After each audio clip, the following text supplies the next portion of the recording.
90 రోజుల కోర్సు పూర్తి చేస్తే చాలు 100% ప్లేస్మెంట్ సపోర్ట్ తో సాఫ్ట్వేర్ జాబ్ మీ సొంతం. వెంటనే కోడ్ జ్ఞాన్ డెస్టినేషన్ ని సంప్రదించండి. నమస్కారం సార్. నమస్తే మా సార్, ప్రీవియస్ ఎపిసోడ్లో మనం చక్రాస్ గురించి మాట్లాడుకున్నప్పుడు ఒక స్టెప్ ఆఫ్ ఇన్ఫర్మేషన్ మనం ఇవ్వడం జరిగింది. అసలు ఏంటి, అది ఎలా ఉంటుంది, దాన్ని ఏ రకంగా చేయొచ్చు అని. కానీ చాలా మంది వీడియో కింద దీని తర్వాత మనము ప్రాక్టీస్ సాధన ఎవరైతే చెయ్యాలి అనుకుంటున్నారో దానికి సంబంధించిన స్టెప్ బై స్టెప్ ప్రొసీజర్ కూడా మనం ఇస్తాము అన్నాం. కాబట్టి సో అది ఎలా చేయొచ్చు అంటారు, దాని సీక్వెన్స్ ఎలా ఫాలో అవ్వాలి, దానికి సంబంధించిన డీటెయిల్స్ ఏంటి సార్? సో ఫస్ట్ వచ్చేసి మూలాధార చక్రంని మనం ఒకవేళ గనక ప్రాక్టీస్ చేయాలి అనుకుంటే, ఇది చాలామంది తప్పుగా అర్థం చేసుకునేది. ఒక్కొక్క చక్రం ఒక్కొక్క ఎంటిటీ ఏమో సెపరేట్గా మనం ఏదైనా చేసుకోవాలేమో అనుకుంటారు. ఇదంతా ఒక ప్రాసెస్. ఓకే, నెంబర్ 1 గుర్తుపెట్టుకోవాల్సింది. సెకండ్ వచ్చేసి ఎప్పుడు మన వెజల్ కరెక్ట్గా ఉంటేనే ఈ శక్తి ప్రవహిస్తుంది. అంటే అర్థము, పెద్ద ట్యాంకర్లో వాటర్ వస్తున్నాయి, దాని కింద చిన్న ప్లాస్టిక్ టీ కప్ పెడితే ఎగిరిపోయి కొట్టుకుపోతుంది కదా. అలాగా నీ లోపల స్ట్రెంగ్త్ తీసుకోవడానికి క్లియర్గా ఉంటే అప్పుడు శక్తి వస్తుంది. Okay, number 1. ఏదైనా ప్రాసెస్ చక్రాస్ సంబంధించి, కుండలినికి సంబంధించి, ఎన్లైటన్మెంట్కి సంబంధించి 3 కలిసి ఉంటాయి. ఓకే, ఫస్ట్ వచ్చేసి 3 కలిసి ఉంటాయి. ఫస్ట్ వచ్చేసి నాడీ తర్వాత చక్ర తర్వాత సుషుమ్న. అంటే మన లోపల ఎనర్జీ ఛానల్స్ స్పైనల్ కార్డ్కి కిందకు వచ్చి అక్కడి నుంచి ఎనర్జీ ఛానల్ స్టార్ట్ అవుతాయి. సో మన ఫోకస్ అంతా కూడా ఈ కింద సుషుమ్న నుంచి ఎనర్జీ ఇటు ఇడాకి పింగళాకి వెళ్లకుండా సుషుమ్నలోంచి పైకి పంపించాలి. ఆ శక్తి కింద ఉంటుంది అని మూలాధారంలో కరెక్ట్గా అబ్జర్వ్ చేస్తే శివలింగము ఉల్టా ఇట్లా కిందకి వేలాడుతూ దాని చుట్టూ ఒక 3.5 ఇంచెస్ పాము పడుకుని ఉంటుంది. అదే కుండలిని శక్తి పైకి లేవాలి అంటారు. ఎనీవేర్ ఇది ప్రాక్టికల్. సో మనం మెయిన్గా నాడి అర్థం చేసుకుని ఫస్ట్ ప్రాక్టీస్లో ఏది చేయాలన్నా కూడా ప్రాక్టీసెస్లో ఫస్ట్ వచ్చేసి డయట్, మనం ఏ ఆహారం తీసుకుంటున్నామో చాలా ఇంపార్టెంట్. అందుకని ఫుడ్ మనం ఎక్కువ నిద్రపుచ్చేటట్టుగా, మనము హెవీగా ఫీల్ అయ్యేటట్టు ఫుడ్ ఉండకూడదు. కంపల్సరీగా ఒక ఆసనం ఉండాలి. ఏదైనా ఒక ప్లేస్, ఒక చార్జ్డ్ ప్లేస్ మీకోసం పెట్టుకోండి. ఇంకా ఆ ప్లేస్లోనే ఎప్పుడు సాధన చేసినా అక్కడే. ఓకే, అది ఎంత పవిత్రంగా మెయింటైన్ చేయగలిగితే అంత త్వరగా సింక్ అవుతారు ఆసనం. థర్డ్ వచ్చేసి ఎమోషనల్ కంట్రోల్. ఎంత కుదిరితే అంత ప్రశాంతంగా ఉండే ప్రయత్నమే చేయండి. ఫోర్త్, ఇప్పుడు నేను తపస్సు చేసి నాకు ఏదైనా కావాలి అని కోరుకున్నాను అంటే అది తామసిక గుణం, రాక్షస గుణం అంటారు. ఇప్పుడు నేను MBBS జాయిన్ అయ్యి నేను ఈ ట్యాబ్లెట్లు కనుక సెకండ్ ఇయర్లో ఫార్మకాలజీ అని నేర్పిస్తారు. ఆ ఫార్మకాలజీలో యాంటీ హైపర్టెన్సివ్స్ అని బీపీకి సంబంధించిన ట్యాబ్లెట్ నేర్పించారనుకో, ఆ ట్యాబ్లెట్ నేర్చుకుంటూ అబ్బా ఇది నేను పేషెంట్కి రాస్తే డబ్బులు అని అనుకుని నేర్చుకున్నాను అనుకో, నేను తప్పు నేర్చుకుంటున్నట్టు డాక్టరీ కదా. నేను ఒక డాక్టర్గా ముందు అన్నీ నేర్చేసుకున్నాక ఏం పాసిబుల్ అవుతే డబ్బు ఆటోమేటిక్గా వస్తుంది, పేరు ఆటోమేటిక్గా వస్తుంది. చాలామందికి అర్థం కాదు ఇది. నేను చక్ర యాక్టివేట్గా నాకేదో అయిపోతుంది, నాకు శక్తులు వచ్చేస్తాయి, నాకేదో అయిపోతుంది అని స్టార్ట్ చేస్తే ఎప్పటికీ ఓపెన్ కాదు, ఇది బ్లాక్. సో అందరూ గుర్తుపెట్టుకోవాల్సింది ఈ చక్ర వల్ల నాకేమొస్తుంది అని చేయొద్దు. అలా చేస్తున్నామంటే రాక్షస గుణం. రావణాసురుడు సాధన చేస్తుంటే నాకు త్రిభువనాలని నేను పాలించాలి, లేకపోతే నాకు ఎవరో కావాలి, సీత కావాలి, ఈ టైప్లో వాళ్ళు కోరుకుంటుంటారు. అందుకని రాక్షస గుణంకి వెళ్లకుండా వశిష్ఠుడు ఎప్పుడు అలా చేయడు. హాయిగా కూర్చుని ప్రాసెస్, ప్రాణం పైకి వెళ్తూ ఉంటే ఆటోమేటిక్గా వస్తాయి పవర్స్. సో పవర్ల కోసము దీనిలోంచి ఏదో వస్తుంది అని ప్రయత్నము చేయకూడదు. ఇది సాధనగా నేను చెప్పినట్టుగా ఇది ఎగ్జాంపుల్ గుర్తుపెట్టుకోండి. నేను డాక్టర్ చదువుతూ ఇప్పుడు నేను ఆ హాస్పిటల్లో పనిచేసేస్తే కోట్లు వస్తాయి కదా అని డాక్టరీ చదవకూడదు. నేను డాక్టర్ అవుతాను, నా టాలెంట్ని బట్టి, నేను నేర్చుకున్న దాన్ని బట్టి, నా విద్యకి బట్టి వస్తాయి. ఓకే, సో అలాగే ఈ ప్రాక్టీస్ కూడా, మూలాధారం కూడా నాకు ఏదో వచ్చాలని చేయద్దు. ఓకే, దీన్ని మెయిన్గా ఇక్కడి నుంచి ప్రాణాయామం పైకి వెళ్ళేటప్పుడు ఇడా పింగళాన్ని కరెక్ట్ చేయాలి. అంటే మన ఇడా లెఫ్ట్ నాస్ట్రిల్, పింగళ రైట్, ఈ రెండిటి ఊపిరిని గనక బ్యాలెన్స్ చేయగలిగితే మనకు తెలియకుండానే ఒకటి డామినేట్ అవుతుంది. ఎప్పుడైనా పొద్దున్న లేచి చూస్తే ఒక నాస్ట్రిల్ నుంచి బ్రీదింగ్ ఎక్కువ, ఒకటి తక్కువ ఉంటుంది. సో ఈ రెండింటిని బ్యాలెన్స్ చేస్తూ, ఎక్కువ ఇడా వస్తే టూ మెనీ థాట్స్, పింగళా వస్తే too much action, no result. అందుకని రెండింటిని బ్యాలెన్స్ చేస్తూ మధ్యలోకి తీసుకురావాలి. ఇది బై ప్రాణాయామం. ఈ ప్రాణాయామము చేస్తున్నప్పుడు ఒక పొజిషన్ పెట్టుకున్నప్పుడు ఆసనము దగ్గర మనకి ఏదైనా మూలబంధన కానీ, లేకపోతే వజ్రోలి కానీ, లేకపోతే అమరోలి కానీ, అమ్మాయిలైతే అమరోలి, ఇవి గనక ఆసనములు వెయ్యగలిగితే మీకు అది ఎనీవేర్ దొరికిపోతుంది. ఎక్కడైనా ఆసనములు గనక ప్రాక్టీస్ చేయగలిగితే బాడీని ఫ్లెక్సిబుల్గా పెట్టుకుని ఒక చోట కూర్చుని రెండింటిని బ్యాలెన్స్ చేస్తూ మెయిన్గా ఆ ఊపిరిని కిందకి పుష్ చేయాలి. ఎప్పుడైతే కింద ఉన్న మజిల్స్ని టైట్ చేసి ఊపిరిని పుష్ చేయడం స్టార్ట్ చేస్తామో అప్పుడు ఫస్ట్ మనకు ఒక మూమెంట్ ఆఫ్ కింద, ఇది ఒక రోజులో 2 రోజులు కాదు, మినిమం 110 రోజులు సాధన, మినిమం తక్కువలో తక్కువ, నీకు పూర్వపుణ్యం అంతా కలిసి ఉండి రెడీగా ఉంటే మినిమం ఒక 100-110 రోజుల్లో కొద్దిగా యాక్టివేషన్ స్టార్ట్ అవుతుంది. ఇలా యాక్టివేషన్ స్టార్ట్ అయినప్పుడు ఫస్ట్ స్పైనల్ కార్డ్ నుంచి ఒక చల్లదనం వస్తుంది. దాన్ని చాలామంది కుండలిని అనుకుంటారు. అది యాక్చువల్లీ ప్రాణోత్తన అని ఒక ప్రాణము స్పైనల్ కార్డ్ నుంచి ఇట్లా చర్మని అనిపిస్తుంది, దానికి అంత చల్లగా అయినట్టు అనిపిస్తుంది. దీన్ని కుండలిని అనుకుని తప్పుదారి పట్టకూడదు. ఇది షార్ట్ లివ్డ్, కొంచెం సేపే ఉంటుంది, జస్ట్ అలా వచ్చి ఒక ప్రాణము రిలీజ్ అయినట్టుగా ఉంటుంది. అంటే దాని ఇండికేషన్ ఏంటి సార్? నాకు క్లియర్గా తెలిసిపోతుంది. బ్యాక్లో చల్లగా ఒక వామ్త్ లాగా, వేడిలాగా అనిపిస్తుంది. మన స్పైనల్ కార్డ్కి కింద భాగంలో ఒక చల్లదనం. సో దాంతో ఇట్ రిలీజెస్. దాన్ని ప్రాణోత్తన అంటారు. It is not kundalini.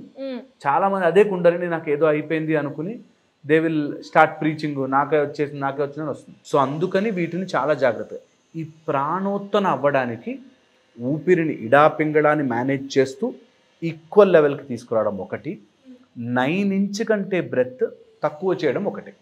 అంటే మామూలుగా మనం ఎక్కడన్నా కూర్చున్నప్పుడు 9 అంగుళాలు ఊపిరి వెళ్తూ ఉంటుంది, 9 అంగుళాలు ఊపిరి వెళ్తూ ఉంటుంది. ఎంత తక్కువ చేయగలిగితే ఆ గ్యాప్ని, అంటే మనం రైట్ నాస్ట్రిల్ నుంచి లెఫ్ట్ నాస్ట్రిల్ నుంచి పీలుస్తున్నప్పుడు ఎంత మెయింటైన్ చేసుకోగలిగితే అంత తక్కువ ఊపిరిని తీసుకోవటం. ఓకే, ఎప్పుడైతే gap between your inhale exhale పెరుగుతూ ఉంటుందో తొందరగా చక్ర యాక్టివేట్ అవ్వచ్చు. ఒకసారి యాక్టివేట్ అయ్యాక ఈ లోపల ఉండే కుండలిని పైకి రావడం స్టార్ట్ అయ్యాక మనకి తెలియకుండానే 4 విషయాలు డామినేట్ చేయడం స్టార్ట్ చేస్తాయి. ఫస్ట్ వచ్చేసి ఎడిక్షన్స్, డిజైర్స్, బద్ధకము, తర్వాత నేను చెయ్యలేను, నిస్పృహ, ఇట్లాంటివన్నీ ఎక్కువైపోతాయి. మూలాధారము లేవడం స్టార్ట్ అవ్వగానే మాయశక్తి విల్ స్టాప్ యూ, చేయనివ్వదు. బద్ధకము, అలసట, ఏం చేస్తాంలే, ఇలాంటి తప్పుదారికి వెళ్ళి డిజైర్స్ పెరిగిపోయి, కోరికలు పెరిగిపోయి, ఇనర్షియాగా ఉండిపోయి, ఓ చోట కూలబడిపోయి ఏమీ లేదు అనేటట్టుగా తయారు చేస్తుంది. వాటి నుంచి తప్పించుకోవాలి. కంపల్సరీగా సాధన కంటిన్యూస్గా చెయ్యాలి. మరి ఇలాంటి డిస్ట్రాక్షన్స్ వచ్చినప్పుడు ఎలా సార్ ముందుకెళ్ళాలి? ఇలాంటి డిస్ట్రాక్షన్స్ వచ్చినప్పుడు ఫస్ట్ ఈజ్ రియలైజేషన్, సెకండ్ ఊపిరి మీద ఎక్కువ ప్రెషర్ పెట్టాలి. ఎక్కువగా ఊపిరిని ఎక్కువ సమయంలో నేను దాన్ని డ్రైవ్ చేయాలి, ఈ ఫోర్స్ని డ్రైవ్ చేయాలి అని ఎక్కువ చేయాలి. ఒకటి వీటన్నిటి కోసమే మనకి భద్రాసనము కానీ లేకపోతే ఇందాక నేను చెప్పినట్టుగా మూలబంధం చాలా హెల్ప్ చేస్తుంది. ఊపిరిని బేస్ ఆఫ్ ద స్పైన్ మజిల్స్ని టైట్ చేసి మన ఊపిరిని కనుక మనం యాక్టివేట్ చేసుకోగలిగితే 2 పక్కల నుంచి మేనేజ్ చేయగలిగితే దెన్ స్లోలీ యాక్టివేట్ అవుతుంది. ఇది ఎందుకు మనం వీడియో ద్వారా నేను మొత్తం చెప్పలేకపోతున్నానంటే గురుముఖత నేర్చుకోకపోతే తొందరగా తప్పుదారి పట్టే ఛాన్స్ ఉంటుంది. ఓకే, సో ఇది కంపల్సరీ. అండ్ ఇది పెద్ద విషయము కాదు, 5 నిమిషాలు 10 నిమిషాలు నేర్పించేయచ్చు, కానీ సాధన చేయడానికి మాత్రం సంవత్సరాలు పడుతుంది. ఇది ఫ్యాక్ట్. ప్లస్ ఏదో నాకు కోరికలు తీరిపోతాయి, దీనివల్ల నాకు ఏదో అయిపోతుంది అన్న వాడికి ఎప్పటికీ కుదరదు. ఇప్పుడు నేను క్రికెటర్ అవ్వాలి అని అనుకుంటే నేను ఫిట్నెస్ మెయింటైన్ చేయాలి. నేను ఇంట్లో అన్నీ తినేస్తూ ఉంటాను, బర్గర్లు పిజ్జాలు అన్నీ తినేస్తాను, నేను మాత్రం ఫిట్గా ఉండాలంటే ఎలా అయితే అవ్వదో అలాగా నీ ముందు కోరికలు వస్తాయి, నీకు అలసటగా ఉంటుంది, నువ్వు ఈరోజు ఆడలేకపోతావు, ఒక్కో రోజు ఫెయిల్ అయిపోతావు. అన్నీ ఉన్నా నువ్వు ఎథ్లీట్ అవ్వడానికి ఎలా అయితే ప్రయత్నం చేస్తావో అలాగా నువ్వు సాధన చేయడానికి కూర్చోవాలి.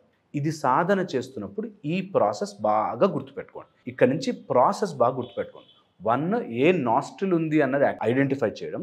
ఒకవేళ కనుక అది ఎక్కువగా ఉంది అంటే దాన్ని ఆపి అదర్ నాస్ట్రిల్ని పంప్ చేయడం. ఓకే, సో సపోజ్ నాకు రైట్ నాస్ట్రిల్ తక్కువ ఉంటే క్లోజ్ యువర్ లెఫ్ట్, రైట్ నాస్ట్రిల్ని ఎక్కువసేపు ఎక్సర్సైజ్ చేయడం. ఇది చాలామంది 10 నిమిషాలు 12 నిమిషాలు చేయడానికి చాలా అలసిపోతారు. స్టార్టింగ్లోనే అంత చేయొద్దు.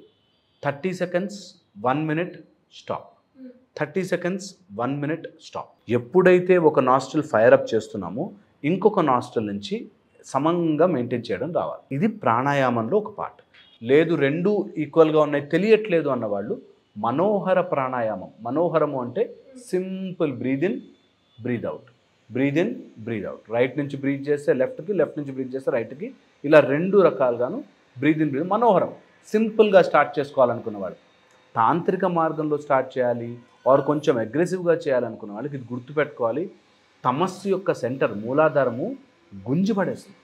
అంత చాలా పవర్ఫుల్ ఉంటుంది అన్నమాట. అర్త్ ఎలిమెంట్ భూమి లోపల గుంజేస్తుంది. అందుకోసం అని చెప్పి స్లోగానే వెళ్దాం, స్టెప్ బై. ఇది జీవితకాలం ప్రాసెస్.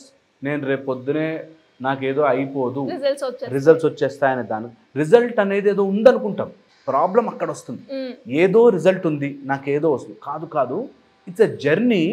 వచ్చేవన్నీ వస్తాయి అంతే అన్నది ఇంపార్టెంట్. ఈ ఆలోచనతోనే సాధన స్టార్ట్ చేయండి. సాధన ఎప్పుడు ఇది చేయండి మీకు డబ్బులు వస్తాయి, ఇది చేయండి మీకు ఏదో వచ్చేస్తుంది, అలా మొదలెట్టద్దు. అసలు తప్పు మార్గమే తప్పు. నేను అదే అన్నా, డాక్టర్ అయితే నాకు జాబ్ వస్తుంది అనుకుని దిగిన వాడు ఎప్పుడు డాక్టర్ కాలేడు. డిగ్రీ కాగితం వస్తుందేమో, డాక్టర్ అవ్వలేదు. డాక్టర్ అవుతా నేను, డబ్బులు ఉద్యోగం సెకండరీ. నేను నిజమైన డాక్టర్ అవుతాను ఆర్ ఐఏఎస్ ఆఫీసర్ అవుతానని ఎట్లయితే అనుకుంటా, అట్లా ఈ సాధనలు నేను స్పిరిచువల్గా ఎదగాలి. అందులోంచి ఏమొస్తాయి, నాకేమేం కోరికలు తీరుతాయి, అమ్మవారు ఎలా ప్రత్యక్షం అవుతారు, ఇవన్నీ నీకు అనవసరం. నీకు వస్తాయి ఎక్స్పీరియన్స్ వస్తాయి. ఇది very important. So both ends push. దాంతో పాటుగా స్మెల్ బాగా పెరుగుతుంది. వాసన చాలా ఎక్కువగా పెరిగేది మూలాధారం చేసినప్పుడు, బికాస్ స్మెల్ ఎలిమెంట్ కనెక్టెడే ఉంటుంది.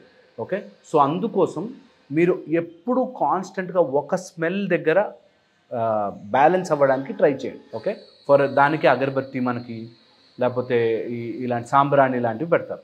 సో నీ ఆసనము అండ్ స్మెల్ ఎలిమెంట్ని బాగా కనుక యాక్టివేట్ చేసుకుంటే తెలియకుండా ఒక చోట టచ్ అవుతుంది. ఓకే, అండ్ ఆ టచ్ని మనం ఫోర్స్ చేయలేము. ఇప్పుడు మనము ఏదైనా ప్రాసెస్ చేస్తుంటే ఒక స్టేజ్లో మనకు ఎలా అయితే యాక్టివేట్ అవుతుందో అలాగే this gets activated, this gets pushed, దాంతో అవుతుంది.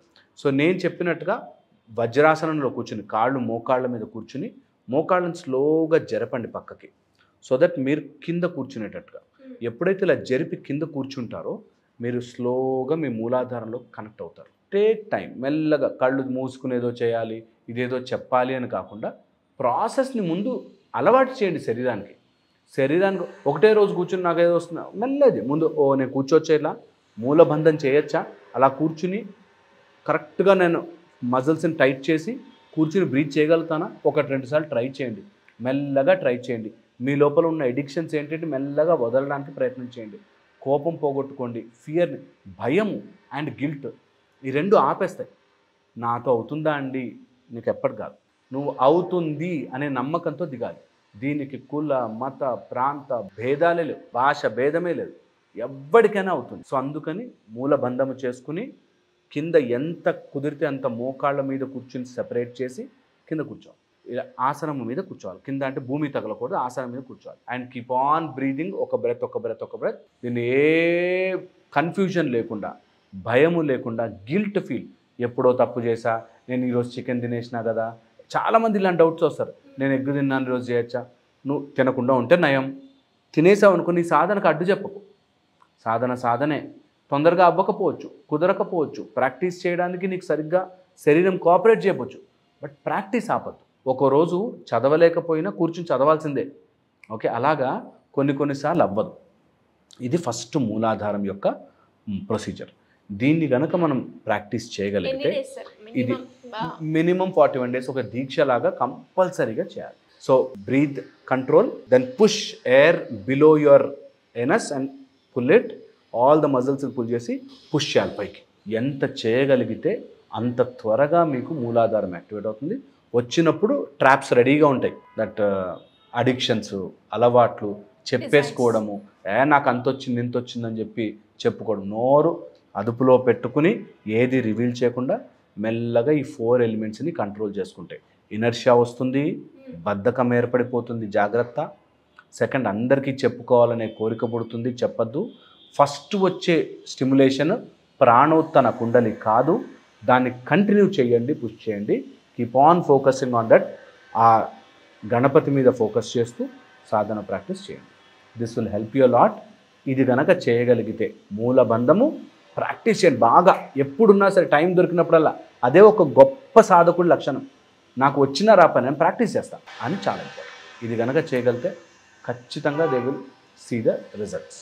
డెఫినెట్గా సార్. అండ్ చాలా మంది కూడా ఎప్పుడైతే ఈ ప్రాక్టీసింగ్ చూసిన తర్వాత ఆల్రెడీ మేము మూలాధార గురించి ఇన్ఫర్మేషన్ వీడియో కూడా ఇవ్వడం జరిగింది. దాన్ని కూడా మీరు ఒకవేళ సెర్చ్ చేస్తే అవి 2 కనుక ఇప్పుడు మళ్ళీ ఒకసారి క్లియర్గా వ్యాచ్ చేస్తే అప్పుడు వాళ్ళకు ఒక క్లారిటీ పిక్చర్ అనేది వస్తూ ఉంటుంది. And very clear information sir. చాలా మందికి అసలు ప్రాక్టీస్ అనేది ఎలా చేయాలి, ఎన్నో వీడియోస్ చూసాము, ఒక క్లారిటీ అనేది రావట్లేదు అనుకున్నారు. నాకు తెలిసి ఈ వీడియోలో వాళ్ళకు ఒక క్లారిటీ అనేది వచ్చింది. స్టెప్ బై స్టెప్ ఏ విధంగా చేయాలి, చేసినప్పుడు మనలో ఎలాంటి రియాక్షన్స్ వస్తాయి, ఆ రియాక్షన్ని ఐడెంటిఫై చేసి ముందుకు ఎలా వెళ్ళాలి అనేది ఒక క్లారిటీ ఇన్ఫర్మేషన్ వచ్చింది. Thank you sir. Thank you so much. Suman టీవీలో మీ పర్సనల్ అండ్ బిజినెస్ ప్రమోషన్స్ కోసం కింది నెంబర్కి కాంటాక్ట్ చేయండి.